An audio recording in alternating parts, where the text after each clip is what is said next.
আজকে একদম পাতিল ভরে ফুলকপি দিয়ে ইলিশ মাছ রান্না করছি।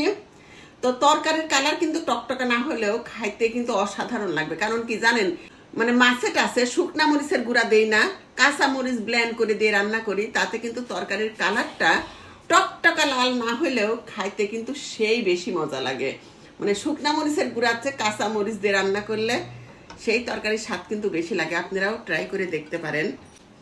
এই যে গোটা গোটা ফুলকপি আর সাথে ইলিশ মাছ, সেই মজা।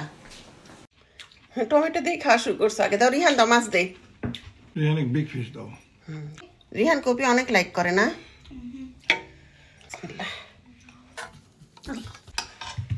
Thank you. You welcome.